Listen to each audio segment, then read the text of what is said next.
What's up, everybody? It's your boy AJ Trip. So next year with another reaction video here. We have from Woke Culture. It is the 10 fascinating things about WrestleMania 11.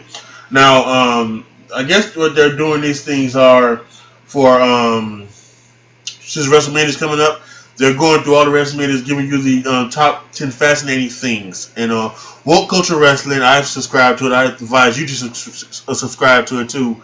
It is a fantastic thing they have where they give you some like in-depth interviews and they give you a lot of good stuff on it. And they get, especially the top 10 lists or the top 8 lists or whatever they do with the lists. The lists they do are fantastic, and this is just one of them.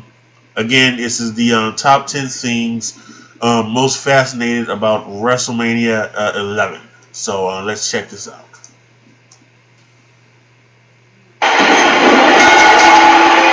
1993 had Hulk Hogan leaving, 1994 had the steroid trial, but despite both of those, the year 1995 is unquestionably the overall worst in company history, from sparsely attended tapings and house shows, to a roster loaded with groan-worthy gimmicks and less impressive talent, to the difficulty of rebuilding a foundation of public credibility. With a hint of desperation, WWF aggressively hawked the presence of two notable celebrities for their Supercard Mania 11, former NFL All-Pro linebacker Lawrence Taylor as an opponent for Bam Bam Bigelow, and Baywatch seductress Pamela Anderson as the intended valet of Shawn Michaels. After WrestleMania 10, we were owed a bad one, and for WWF, WrestleMania 11 was fairly disastrous. I'm Adam from WhatCulture.com, and here are 10 fascinating facts about WrestleMania 11. Number 10, Vince McMahon scheduled an early morning meeting with a twist. The night before WrestleMania 11, a memo made the rounds to the entire WWF entourage. McMahon was instructing his troupe of performers to all be at the Hartford Civic Center first thing Sunday morning for an urgent meeting of unspecified purpose. Naturally, this threw a wrench into any plans the wrestlers might have had on a Sunday night, plans involving drinking and illegal trespassing and having full sex with the dolphins at Hartford Aquarium, looking at you, Shawn. Sure enough, come Sunday, a horde of groggy talents packed into the Civic Center, but instead of McMahon, who was JJ Dillon who met them and wished them all the best of luck for that night.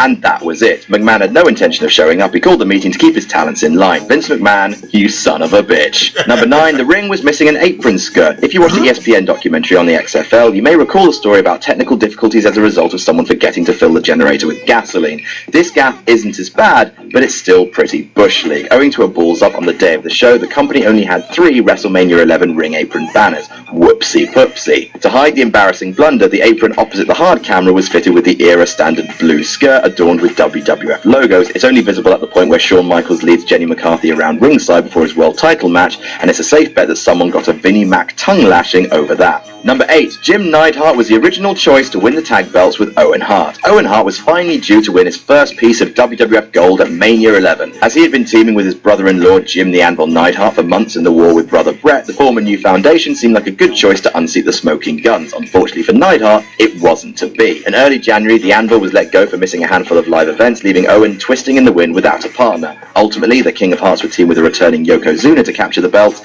but there was one more possible partner in the mix. A certain someone was considered to be brought in to team with Owen, though he wouldn't actually make an impact in WWF for some time. Number 7, Chris Benoit was considered as Owen's partner. In Vince's hot ring of toxic boxing, talent was in short supply during 1995, and that's putting it mildly. Look at the King of the Ring winner. What are you doing, Mabel? By this time, the crippler Chris Benoit was in the midst of an ECW Tag Team Championship reign with Dean Malenko, and had developed an international following based on his unyielding work ethic. The Wrestling Observer newsletter reported in mid-March 1995 that Benoit was under consideration to show up as Owen's mystery partner. There was a connection after all both men had trained in the infamous Hart Dungeon. However, the idea never came to fruition, although Benoit did work several non-televised matches for the company in June of that year, managed by Ted DiBiase. Number 6, Bret Hart called his match with Bob Backlund his worst pay-per-view one ever.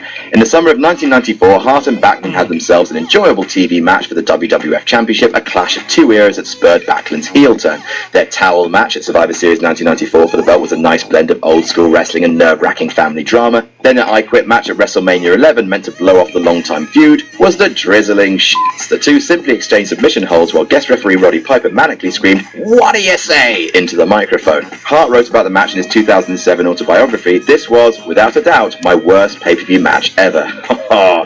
Just you wait till WrestleMania 26, mate. Number 5, McMahon insisted that Diesel kick out of Michael's super kick. When McMahon tried to repurpose Diesel's Hulkamania version 2, aka Diesel Power, It just didn't work. He was the Roman Reigns of his day. Fans didn't think he was the guy, but Vince had a stone cold rager for him. When directing Diesel and Michaels before their World Championship bout, McMahon wanted his champion to look strong, tall, muscly, beautiful, delicious, flexible, and coquettish. To achieve this, Diesel was to kick out at 1 from Michaels' super kick. Both clicksters argued against it, fearing it would turn the crowd against Nash, who realized himself that he was being pushed way too hard against fan sentiment. But McMahon insisted, and Diesel kicked out right as the ref's hand hit for 2. The fans booed, and Michaels would later state that McMahon himself admitted it was a bad call. Number 4, Diesel claims Michaels took the jackknife wrong on purpose. It wasn't any surprise that Diesel won the match over Michaels at WrestleMania. It was designed to give intended long-term champ Diesel a landmark win, and Nash's best buddy old pal Shawn was just the man to get into such heights. Well, maybe, despite the low point of McMahon's order backfiring, the body of the match went well, except for the finish, which was arse hammers. Michaels took Diesel's jackknife powerbomb, but performed the bump in a weird way, nearly landing on his feet before quickly flopping to finish the landing, lessening the impact of the move. Nash would later claim that Michaels did this blatantly as a means of lobbying for Nash's top spot in the company, that the subterfuge was done to make Nash look foolish and inferior, but Kevin also conceded that he doesn't hold a grudge against Michaels for doing so, because the environment was one that rewarded cutthroat behaviour, and they were best pals. Remember? Best pals. Number 3, Bam Bam Bigelow received $250,000 for putting Lawrence Taylor over. There are people who scoff at Bam Bam Bigelow for doing the honours for the 36-year-old ex-linebacker that never worked a wrestling day in his life, but let's not forget our good pals at WCW who put the world title on David Arquette and gave Jay Leno a pinfall victory over Eric Bischoff and Hulk Hogan. Madness! Delicious madness. Another reason not to thumb one's nose at Bigelow is his payout, which totaled $250,000. For that kind of money, hell, I would fillet R-Truth in public for 12 minutes for that kind of scratch. I'd do it twice. F*** it. Bigelow earned every cent of that money, salvaging the main event of the biggest show of the year by carrying a total novice to a credible, hard-hitting match, and doing so with nary a blemish. Number 2, Taylor could barely stand or speak after the match. Make no mistake, professional wrestling is a tough business. It takes a certain type of conditioning to even make it through a respectable match, and the greatest linebacker of the 1980s found that out firsthand. After polishing Bigelow off with a diving forearm smash, Taylor needs to be physically propped up by his entourage of NFLers, including future horseman Steve Mongo McMichael, and physically carried to Salt and Pepper's staging area for the concluding celebration. That is a weird sentence to say. Both Roddy Piper and Jim Cornette remember Taylor being completely blown up by the experience, propped up against the wall and barely able to utter a word from sheer exhaustion. And number 1, the Clique gained its 5th member that night. As Shawn Michaels remembers it, he and Nash were sitting together backstage at the Civic Center when a 25-year-old ex-WCW talent approached them. His name was Paul Levesque, and he was told by veteran wrestler Terry Taylor that Michaels and chums were precisely the people to know. At the time, Levesque was finishing up a non-compete period with World Championship Wrestling, which he had quit near the end of January. He certainly didn't have anywhere near the pull of a Shawn Michaels or a Kevin Nash in the spring of 1995, but things have a funny way of working themselves out. And that's our list. Did we miss any out? Tell us about it in the comments. Don't forget to like, share, and subscribe. You can follow me on Twitter here. I'm Adam from WhatCulture.com, and I'll see you soon.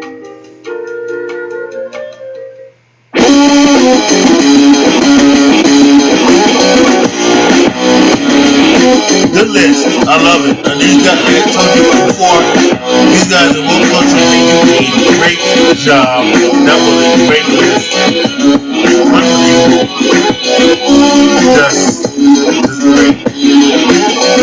And also, apparently they started their own wrestling company, WhatCulture Pro Wrestling. As you can see right here, some of the highlights right there. So, again, like I said, go subscribe to them, check them out. It's a wonderful thing I think that those guys do over there at WhatCulture, and so just give them all the stuff in the world. As for the list, I knew about Bigelow's payout and everything like that. I know he got. I heard that he got paid big time. So that was amazing. I was surprised, but I don't think it was necessarily a bad match. I'm gonna have to go back on the network and watch that. So yeah. So tell me what you think. Tell me what you think about the list and my reaction. Did you enjoy my reaction? Did you enjoy that list? Post your comments down below in the comment section. If I sound nasally, it's because my nose is stuffed up. I'm apparently coming down with a cold. I hate being sick. I hate being sick.